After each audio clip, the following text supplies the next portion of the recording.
Hey, this is Adam Huxama from Projection Hub, and today I am reviewing a set of projections from a company that uh, had put these together in order to pitch to become part of a Accelerator program cohort. And they were asked kind of in that interview process, in the process of getting accepted into that Accelerator program, they were asked to put together a set of simple projections just to give you an idea of where the stage of this company. So they, well, first of all, they sell enterprise software as a service model, and they have revenue, so they have paying customers, a handful of paying customers already, with a current MRR of about 6,500. And so they put this simple projection together for this accelerator program process. So I'm just going to kind of go through and tell you some of the things that I think are really good and helpful about the model, and maybe some areas that they could improve upon even for this model, or maybe future models as they're raising additional investment in the future. So the first thing you'll notice, and kind of screams right off the bat here, so number of new customers per month is just a single assumption, and so that is kind of flowing through the rest of the model. There is an average revenue per paying customer per month of $500, current monthly recurring revenue of 6,500, and they have listed a goal of 50,000 per month, and then they have net churn rate of 5%. Just jump in here and kind of show you how they put this together. So it looks like they've got a sign-on deposit, which is one of the questions I was kind of wondering about when I looked at this. Is this a deposit is it really a deposit that the customer gets back, or is it really revenue? Is it a fee? Is it really kind of that sign-up fee or setup fee, and then there's also the monthly recurring fee as well? So it looks like it's $750, and that's being multiplied by the number of new customers per month from here. So that 10 new customers per month times 750, that's where you're getting your $7,500 in sign-up fees or sign-on deposits. Then we've got our kind of the beginning month-over-month monthly recurring revenue here. And then we're adding $500 per customer, and then again, remember, 10 new customers per month is the assumption. So that's where they're getting this new recurring revenue. And then the lost recurring revenue is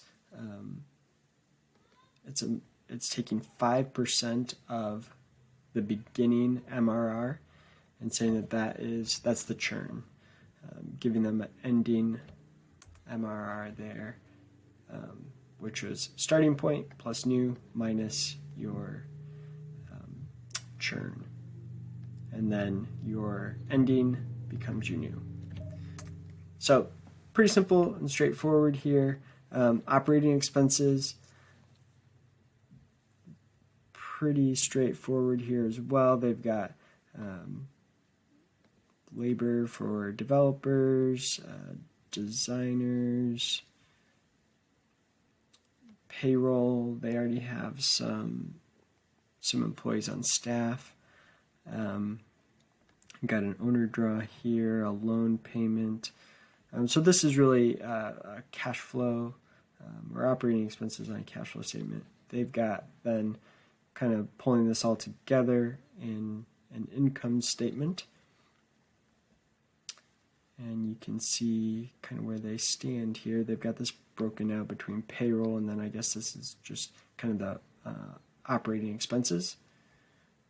And yeah, if you look at this, so again, this is sign-on deposits, but if you look at how this is being calculated here, they are adding that 7,500 in deposits to kind of their profitability. So I don't think this is should really be considered a deposit. It's really a sign-up fee. It is income. It's not a deposit that you're going to be giving back to the customer, I don't think. And so at least that's not the way it's being treated here. And so we should probably just kind of change that for clarity's sake. That's revenue. It's sign-up fee revenue. So that's a simple model here. What and I think this is good for the discussion's sake. It's, again, this model is put together to try to get into an accelerator program. You don't need to have overkill here, but ultimately what you're trying to figure out is kind of this a recurring model that can work. And so, ultimately what I'd like to see, if I'm gonna kind of play around with this, I'm gonna insert some rows here and might do a little bit more so this gets out of the way. So let's just say what I really want to do is, how do I come up with this number of new customers per month? And I'd like it to be driven from something. So let's just say we have a marketing budget of $2,000 per month. And we know because this company already has some customers, and so maybe they know that it's cost them, maybe they've gotten some customers through advertising, and it's cost them customer acquisition cost is, let's say, $200 per customer. And what I'd like to be able to do then is number of new customers. And that is equal to 2,000 divided by the cost to acquire a customer. That's kind of what I'd like to be able to see. And so, over time, what you might do, let's say this is month 1, month 2, and so on. Drag this out of here like that. Maybe this is growing at a 10% rate. I want to do not 10% of that. I want to do 1.1. So let's say this is growing at a 10% rate. We're going to increase our marketing budget because we're going to raise some investment, perhaps, and so we're going to increase that, and maybe we are getting even better at acquiring customers, and so maybe this is actually going down. So I'm going to take 200 and multiply it by let's say 0.95. So basically we're getting 5% better each month.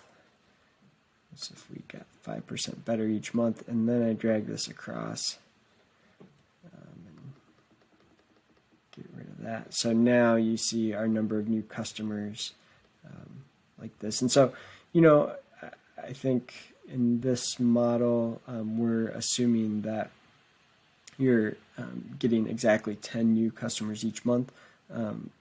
My expectation is that you would either you're probably not going to be steady at that. You're probably improving, or it's getting harder to land new customers. You're probably not staying steady.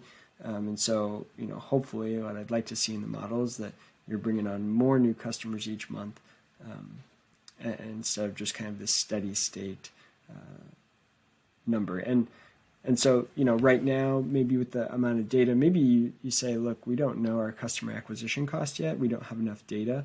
And maybe the customers we've gotten so far have been really just through our network and connections. And so we haven't gone through and tried to do advertising that turns into leads that ends up turning into customers. And, also just as a note, $200 as a customer acquisition cost for an enterprise SaaS company is super low. So this should probably be, much higher maybe it's more like $2,000 to acquire an enterprise SaaS customer. But regardless, the point is, over a period of time, what you want to do is try to understand what is your customer acquisition cost. How much do you have to pay to acquire one customer, and then try to build that into a repeatable model so you know, look, if I put in $5,000 into my marketing budget, I know what that's going to spit out. That's kind of, I'd say, a next iteration of this financial model that could be really useful. And then beyond that, really the only other thing I would say is that what we don't see here is kind of the burn rate. And for the company, I take that back. We see the burn rate. We see either the loss or gain each month, but what we don't see is how much cash in the bank the company has and how many months it can survive, and what it needs in investment to be able to meet these objectives. And so that's always helpful in this type of SaaS model. Kind of be expected to see what kind of burn rate, how many months you have, what do you need to raise in terms of an extra round of investment to keep cash flow working for you. So that's kind of my initial feedback on this model. I think a good start for getting into an accelerator program and kind of probably coming out of that accelerator program and trying to raise maybe a larger round of funding. That's when maybe a more substantial kind of full financial model with the income statement, cash flow, and balance sheet that's really going to answer kind of all those questions, and maybe a little bit more sophisticated revenue model that hopefully through the accelerator program you've kind of learned some of these things. What's our customer acquisition cost? What's that repeatable model? And that's really going to help make you more investable.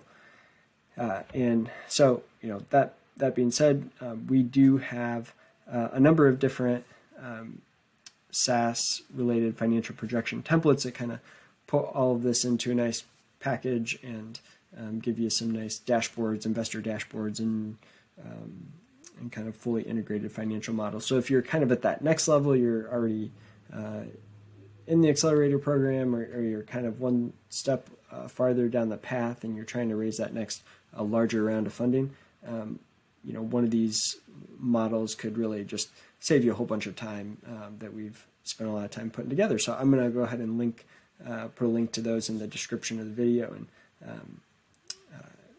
and then happy to answer any questions you might have. If you put together a set of projections and would like someone to take a quick look at them before your interview with the accelerator program or before meeting that potential investor or lender, please shoot those projections over to us at support@projectionhub.com, and I'd be happy to just give you some brief feedback on that.